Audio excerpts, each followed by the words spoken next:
वैसे तो अनुसंख्यिक गुणधर्म दो जगहों पर है। एक अनुसंख्यिक गुणधर्म का आर्टिकल है विलयन के चैप्टर पर, और दूसरा अनुसंख्यिक गुणधर्म है कोलाइडी विलयन के चैप्टर पर।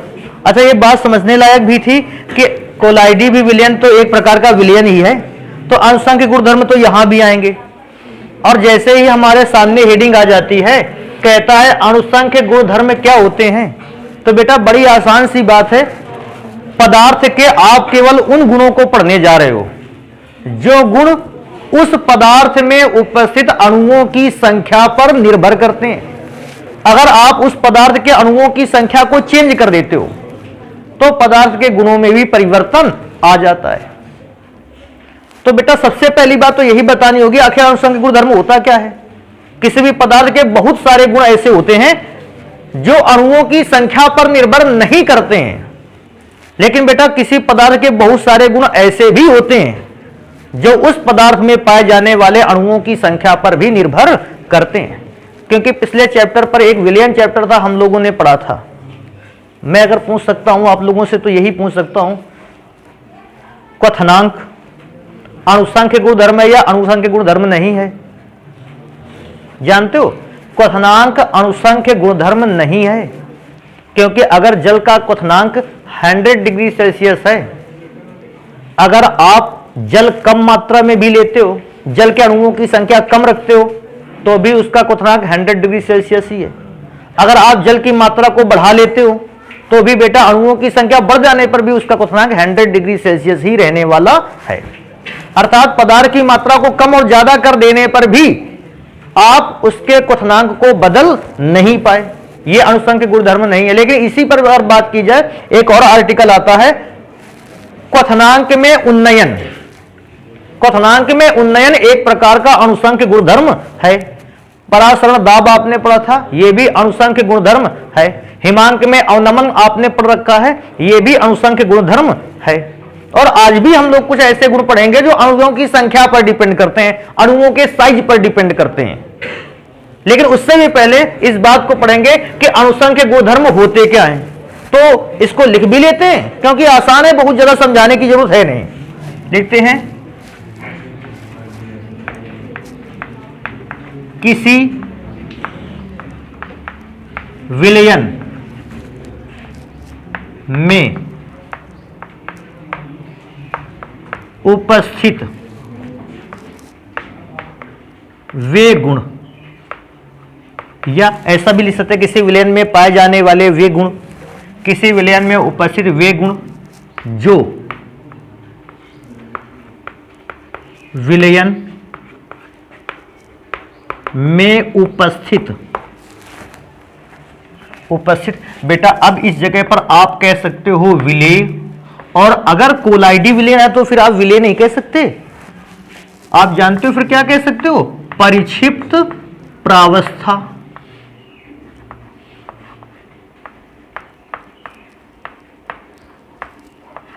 प्रावस्था के अणुओं, या अणुओं ना कहना चाहो तो कह सकते हो कणों की संख्या पर निर्भर करते हैं, की संख्या पर निर्भर करते हैं, संख्या पर निर्भर करते हैं, अनुसंख्यिक गुणधर्म कहलाते हैं। अनुसंख्य गुणधर्म कहलाते हैं, या इसको कोलिगेटिव प्रॉपर्टी भी कहते हैं, कहलाते हैं अनुसंख्यिक। अच्छा, ये वाली बात अब बेटा यहां पर लिखने की जरूरत नहीं है, समझने की केवल जरूरत है कि अनुसंख्यिक गुणधर्म अगर अणुओं की संख्या पर डिपेंड करते हैं, तो अगर आप किसी भी विलयन में अणुओं की संख्या को कम कर देते हो या अणुओं की संख्या में वृद्धि कर देते हो तो उसके गुण भी चेंज हो जाएंगे उसी समय। लेकिन अगर दो विलयन आप ले लेते हो, उनमें दोनों में अणुओं की संख्या कैसी है? सेम, तो फिर मेरे ख्याल से उनके गुण भी आपस में कैसे होने चाहिए? लगभग समान होने चाहिए। अब कहते हो सर लगभग समान क्यों, पूरे समान क्यों नहीं कहते हो? क्योंकि बेटा बहुत सारे गुण जो हैं वो पदार्थ की प्रकृति पर भी निर्भर करते हैं, लेकिन कॉलिगेटिव प्रॉपर्टी मेनली डिपेंड करता है किस पर? अणुओं की संख्या पर। अब इस पर अगर बात करें कि अणुओं की संख्या पर कैसे डिपेंड करता है, तो थोड़े से एक दो आर्टिकल समझते हैं पहले। और इस घटना को देखो, क्या है, लिखना नहीं है, केवल क्या करना है, समझना है। लिखने में तो मैं छोटी सी लाइन लिख दूंगा, बस काम खत्म वहीं से हो जाएगा। बेटा हमने 2 विलयन ले रखे हैं,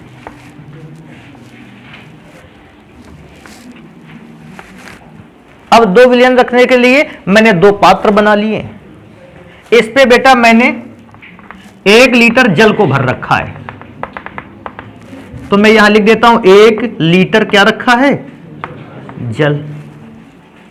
और मैंने इस जगह पे थोड़े से चेंज कर रखे हैं, मैंने इस जगह पर भर रखा है 1 लीटर बेंजीन को। जानते हो बेंजीन को क्यों भर रखा है? क्योंकि एक और मुझे बनाना है कोलाइडी विलयन, इधर नहीं उधर, एक और बनाना है मुझे कोलाइडी विलयन, और एक और मुझे बनाना है कौन सा विलयन? वास्तविक। तो एक और मैं बनाऊंगा वास्तविक विलयन, और बेटा दूसरी ओर बनाकर तैयार करेंगे हम कोलाइडी विलयन। तो कहोगे सर जी बनाओ, लेकिन हमने जानते हो क्या किया एक्सपेरिमेंट में?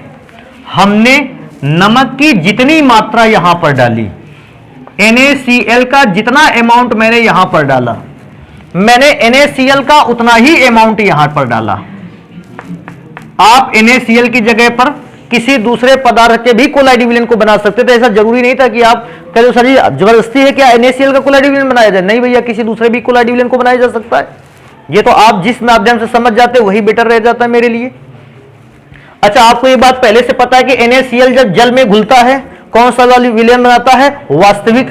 और जब वही NaCl जब बेंजीन पे घुला जाता है तो कौन सा विलयन बनाता है? कोलाइडी विलयन। जानते हो वास्तविक विलयन बनने के दौरान होता क्या है? वास्तविक विलयन के कणों का आकार होता है 1 नैनोमीटर से भी छोटा। तो NaCl जल में घुलकर छोटे छोटे अणुओं में टूट जाता है, बहुत छोटे छोटे मॉलिक्यूल में टूट जाता है।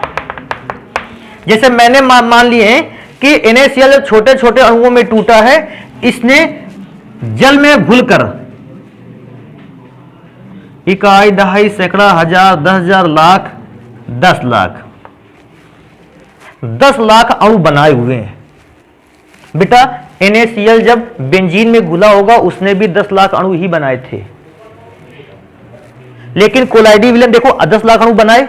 इसका मतलब इसका अगर यहां पर NaCl जल में घुलकर 10 लाख अणुओं को बना रहा है और बन रहा है कौन सा विलयन? वास्तविक। मतलब यहां पर NaCl के कणों का आकार कितना हो गया होगा? 1 नैनोमीटर से कम। तो NaCl जब यहां पर घुला इसका आकार हो गया 1 नैनोमीटर से भी कम। अब देखो यहां पर जब मैंने NaCl को घोला, NaCl पहले अणुओं में टूटा तो इसने भी 10 लाख आयन बनाए होंगे, लेकिन फिर क्या हुआ? यहां पर तो बनना था कौन सा विलयन? कोलाइडी विलयन। आकार था 1 नैनोमीटर से छोटा। तो ये सारे के सारे कण धीरे धीरे आपस में क्या करना स्टार्ट होने लगे? जुड़ना। और जुड़कर जब बहुत बहुत सारे कण आपस में जुड़ रहे थे, गुच्छे बना रहे थे, तो गुच्छे बनाने के बाद उनके कण का आकार हो रहा था 1 नैनोमीटर से 1000 नैनोमीटर के बीच।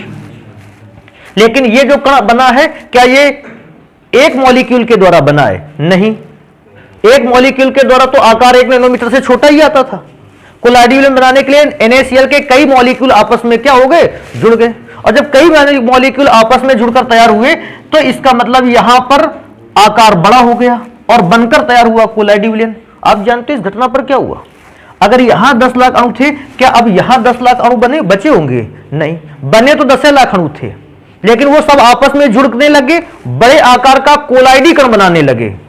तो यहां पर अणुओं की संख्या 10 लाख से कैसी हो गई? कम। अब सोचने वाली बात है, अगर यहां पर अणुओं की संख्या 10 लाख से कम है तो देखो मैं लिख देता हूं 10 लाख भी, लेकिन अणुओं की संख्या जो है वो 10 लाख से कैसी है? कम। क्योंकि अणुओं की संख्या 10 लाख से कम है, हमने NaCl की तो बराबर अमाउंट को घोला था, लेकिन यहां पर अणुओं की संख्या कम है, यहां पर अणुओं की संख्या ज्यादा है। तो जब हम अणुसंघ के गुणधर्म भी निकालेंगे तो अणुसंघ के गुणधर्म दोनों ही विलयनों के अलग अलग प्राप्त होंगे।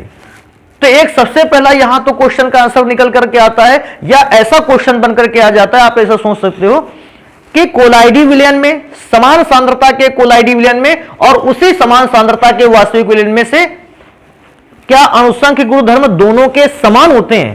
तुरंत बताओगे नहीं भैया, कोलाइडी विलयन के अणुसंघ के गुणधर्म समान नहीं होते हैं और वास्तविक विलयन के भी अलग होते हैं। फिर बात आती है, अगर अणुसंघ के गुणधर्म समान नहीं होते तो किसके लिए अणुसंघ के गुणधर्मों की वैल्यू ज्यादा होती है? तो बेटा दिमाग पर जोर डालो, यहां पर अणुओं की संख्या को देखो और यहां पर अणुओं की संख्या को पहचानने की कोशिश करो। यह पता करो अणुओं की संख्या ज्यादा कहां पर है, वास्तविक विलयन में। कोलाइडी विलयन में भी तो अणुओं की संख्या ज्यादा थी, लेकिन 10-10, 20-20, 50-50, 100-100 अणु आपस में क्या हो गए, जुड़ गए। और जब 100 अणु आपस में जुड़ गए तो जुड़े तो 100 अणु, लेकिन बना कितना, एक। तो अणुओं की संख्या तो वहां कम हो गई। तो हमेशा दूसरे क्वेश्चन का आंसर याद रखो कि वास्तविक विलयन की तुलना में समान सांद्रता वाले कोलाइडी विलयन के अणुसंघ के गुणधर्म कैसे होते हैं, कम होते हैं। एक तो ये बात हमेशा याद रखो, क्योंकि ये दोनों क्वेश्चन जो है वो काफी इंपॉर्टेंट रोल प्ले करते हैं अपने कोर्स पर।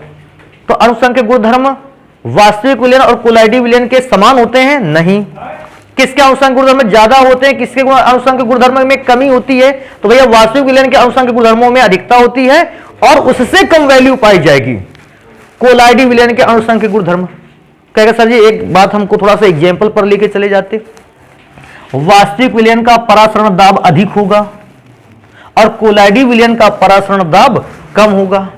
वास्तविक विलयन के क्वथनांक में उन्नयन अधिक होगा तो कोलाइडी विलयन के कणों का, या कोलाइडी विलयन में क्वथनांक में उन्नयन कम होगा।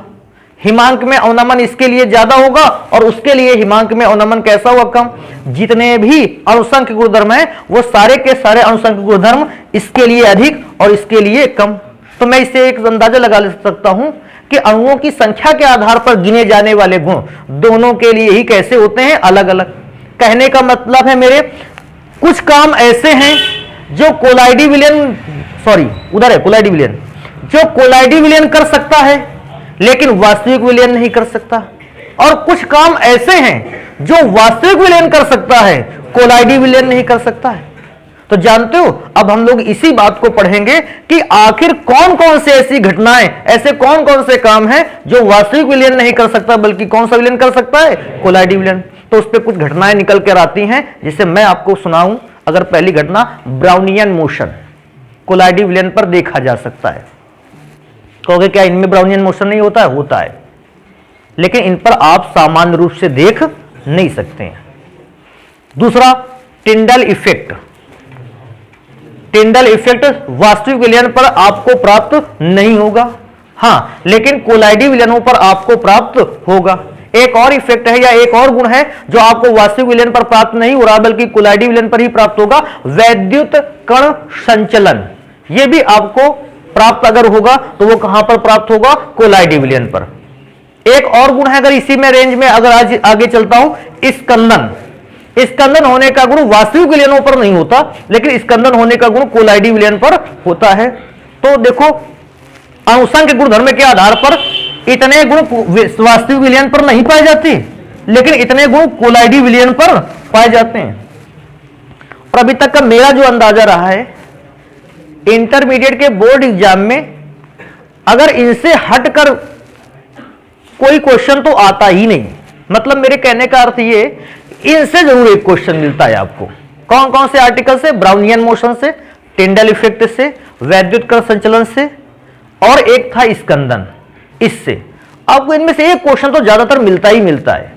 तो एक काम कर लेते हैं, तो हम इस बात को भी पढ़ लेते हैं कि सबसे पहली बात तो ये लिखी जाए, क्योंकि लिखा नहीं मैंने, कि अणुसंघ के गुणधर्म दोनों के लिए कैसे होते हैं, अलग अलग।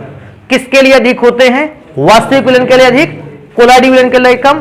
फिर उसके बाद एक और बात कि आखिर अधिक कम वाली बात सर जी ने बता दी है, तो ये भी बता दो इससे क्या कोलाइडी विलयन के कुछ गुण बदले हुए हैं? हां, तो गुण बदले हुए हैं, ये कोलाइडल ब्राउनियन मोशन वगैरह आदि गुणों को दिखा सकते हैं। तो इसमें थोड़ी सी दो बातें और बढ़ा लेनी चाहिए, 3, तो यहां पर बढ़ाते हैं।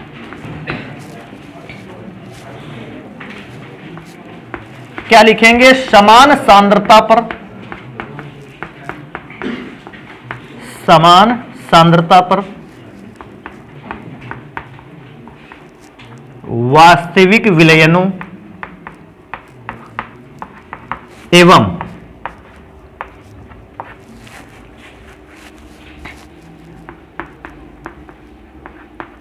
कोलाइडी विलयनों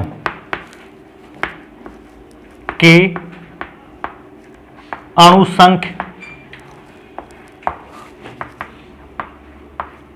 गुणधर्म भिन्न भिन्न होते हैं।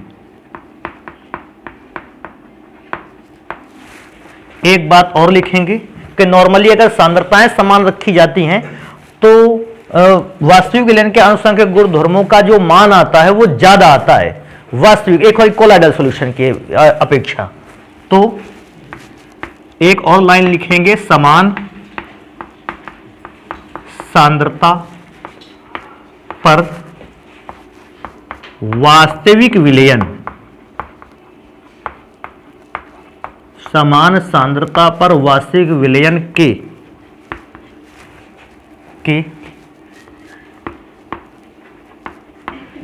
अणुसंख्य गुणधर्म के मान कोलाइडी विलयनों की अपेक्षा अधिक होते हैं, की अपेक्षा अधिक होते हैं। एक और बात लिखना चाहो तो लिख सकते हो, अतः दोनों विलयनों के गुणों में भी बहुत अंतर पाया जाता है। अगर ये बात लिखना चाहो तो बता सकते हो, हालांकि ये याद रखने लायक है केवल, लेकिन फिर भी इसको लिख लेते हैं। अतः दोनों विलयन का मतलब जान पा रहे हो, वास्तविक और कोलाइडी। अतः दोनों विलयनों के गुणों में भी अंतर होता है या पाया जाता है। और कौन कौन से गुणों में अंतर पाया जाता है मैंने आपको बता ही रखा है, यहां पे लिखेंगे नहीं, उनको एक एक करके आर्टिकल वाइज पढ़ते चलेंगे और इनको पढ़ेंगे वो ब्राउनियन मोशन वगैरह को फिर अगली क्लास पे।